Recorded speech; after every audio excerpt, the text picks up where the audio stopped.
Welcome to the 2022 USA Archery Indoor National Final from Kentucky International Convention Center here in Louisville, Kentucky. And it is time for some two heavy hitters to take the stage in the compound men's final match. It is Braden Gellenthien, just behind the archer you're looking at right now, Kris Schaff. Braden coming in, your number 4 qualifier. Kris Schaff, your number 2 qualifier.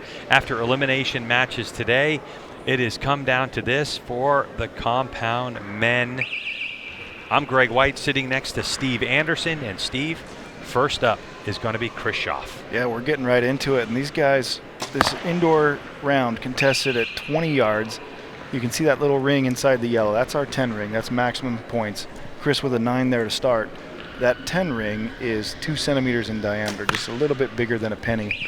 Braden opening up with a good 10. So these guys are going to shoot a 15 arrow match. They're going to shoot 5 ends of 3 arrows, maximum score of 150 points, and winner takes all. Should we end up with a tie at the end of those 15 arrows, they're going to go to a 1 arrow closest to center shoot off to decide it all. So Kris followed up that opening 9 with a good 10. Braden staying on track, moved from the bottom of the 10 ring up to the top. He's going to try to find exact middle of that now. Making a sight adjustment over there. Yeah, Kris also actually making a sight adjustment after second arrow. Obviously, he was hitting to the right. He continues to hit to the right. Yep, and something to be said about that, there's a really bright screen to Kris's right. That will often be the effect of that. These guys came from shooting in a more dimly lit portion of the arena. When you get a real bright light, it can create a little refraction and cause a point of impact shift due to sight coming off the lens in their scope. Or due to the light coming off the lens in their scope, rather. So not often do we see at this level of competition after the first end a 2 arrow or a 2-point lead, as long as that middle arrow from Kris Schaff there on the number 2 target gets called as a 10. But for Braden Gellenthien, pretty easily to see that he knocked all those out. Yep. So for Gellenthien, bit of a change in the off season for his life as well, as he and his wife moved from Massachusetts to Kentucky. Yeah, they're not too far from here, I don't think. Yeah, not too far from here.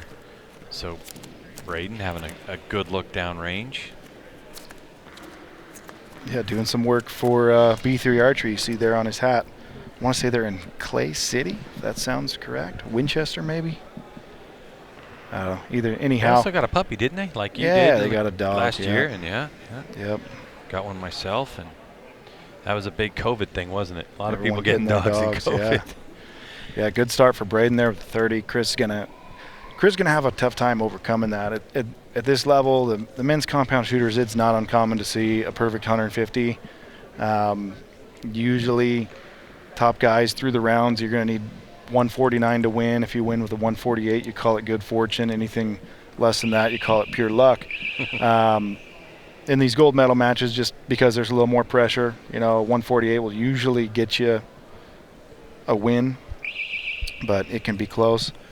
Yeah, these guys shot against each other plenty of times. They're teammates on the USA Archery team, traveled around for the World Cup circuit, probably done plenty of these matches head-to-head. Kris just low. He's having a hard time finding that middle. Could you see it, though, right before the release went off? Kris had a bit of a bobble there. Just a little dip. I don't know if it's nerves or it's just not hitting for him, as opposed to this guy. That's pretty much the same hole. Yeah, Braden's got a good rhythm going. So Kris just needs to settle down, not let this one get away from him too far. Both of these guys shooting a hinge release, which is a triggerless release. It operates off of rotation. So there's a hook and a moon, and as that hook, which is attached to their D-loop, the string of the bow, Braden didn't love that. As the release rotates, the hook will clear the moon and open up and fires the arrow. But it's kind of a surprise, isn't it, Steve? And that's part of it. Yeah, you're working through it, and some of it is shot subconscious. Kris down low on that one too. So Braden gave up the 1 point, but Kris has not been able to find a 0 on that yet. He's struggling to get things dialed in. You've been on center stage like this, Steve, especially World Archery events. Been on the main stage shooting for gold. As here, we're not shooting for gold, we're shooting for pretty hefty prize money put up by USA Archery, as well as, I'm sure, prize money from sponsors. But still, there's, even with shooters at this level, I would imagine there's still nerves. Yeah. You can go shoot this round in your basement, and it's pretty hard because that's a small little 10 ring. It's unforgiving. And you add in a crowd and a stage, and it just gets the energy up a little bit. These guys have done that enough; they can work through that. But then you add in, $8,000 in prize money to the winner, add in manufacturer contingency, and you're looking well over $10,000. That gets you going a little bit. You want to win that. Plus the title, right? You want to have that title as well. So that definitely gets the nerves going. And then sometimes when you get on these final stages, like I said, it's just hard to get things dialed in. Kris is probably up there going, he doesn't know why. Why are these not going where he wants them to? So he's probably chasing the side a little bit, trying to get that dialed in. And I believe he made a draw length change too after a couple of rounds today, and so there's always that. Maybe it wasn't the thing to do. Hard to say. Yeah, Mm-hmm. He's experienced enough to know. So he's got a 3-point deficit with 9 arrows to go. Chances are Braden is not going to give up 3 more points. There's one. Almost perfect center for Kris. Good shot. Kris Schaff, of course, a world Cup champion in years past, and the world number 4. Yeah, middle for Braden. Same hole as the first 2 arrows.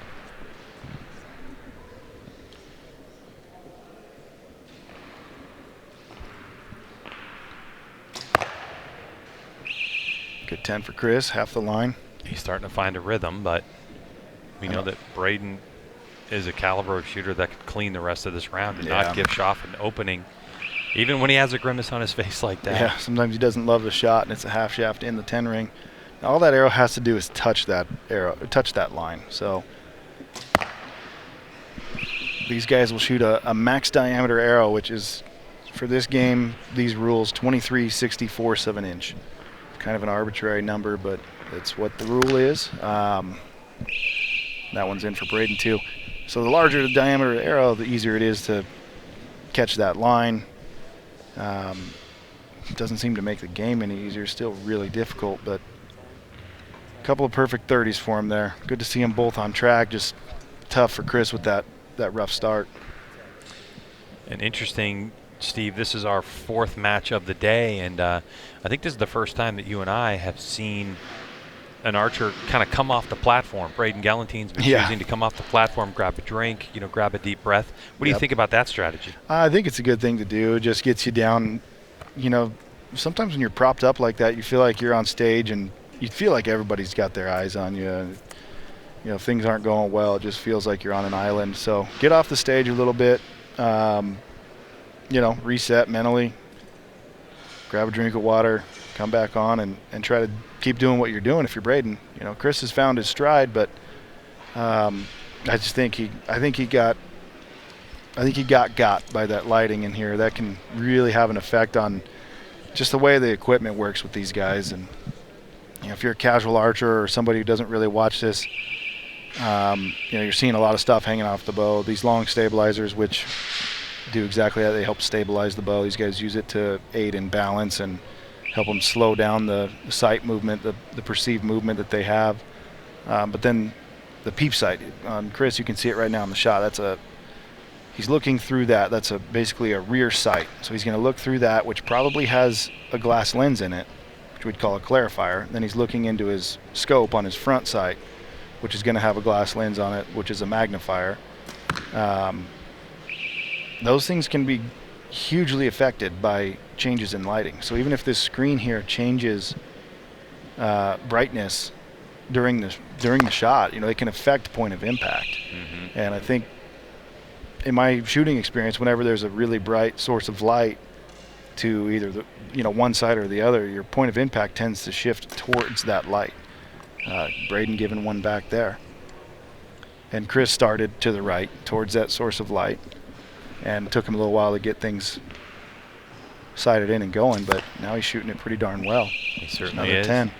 So it looks like another 30 for Schaff. Yep, so he's going to have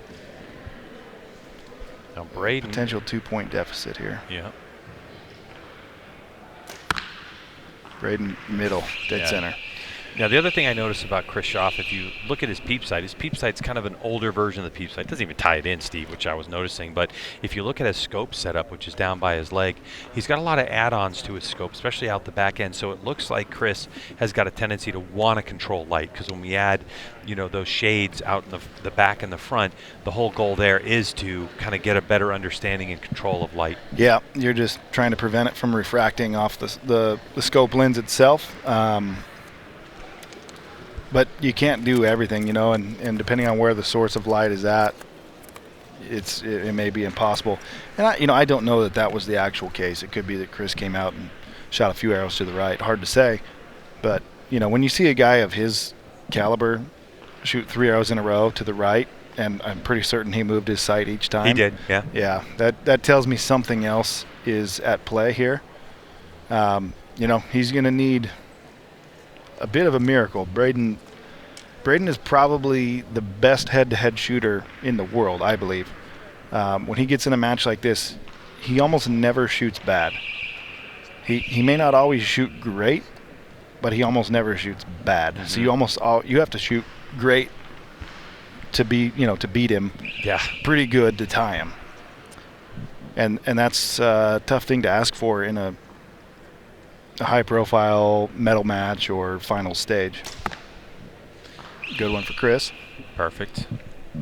When you're a shooter like Braden Gellenthien too, it's a sea of yellow out there, and really it's about, for him, and that's really... He's just wearing out that top spot just over and over. Mm-hmm. 5 arrows into the same hole. Our final end, 2 arrows apiece for each of these archers.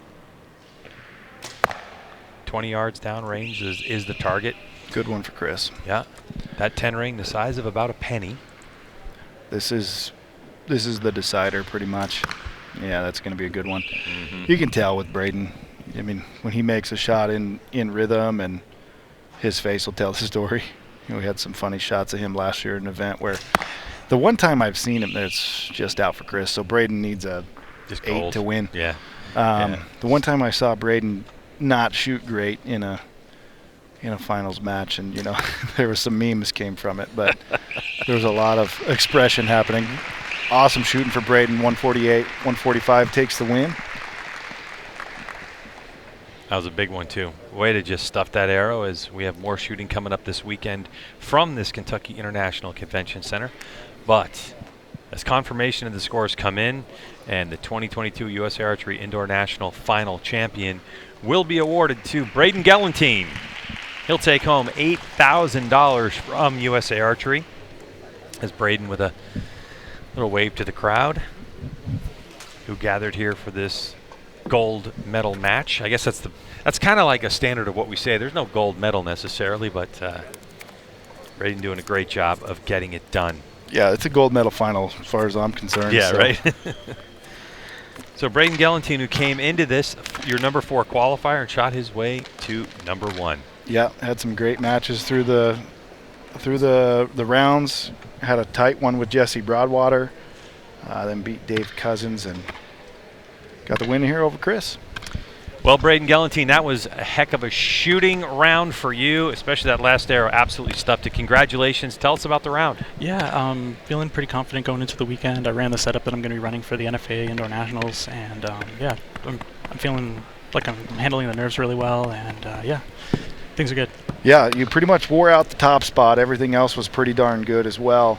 Do you feel, as a Kentuckian, that you had a bit of a home field advantage here? It was definitely nice waking up this morning in my own bed and leaving the house at 11 o'clock and getting here. It was really, really nice. The travel was nothing. Yeah, all right. No matter what.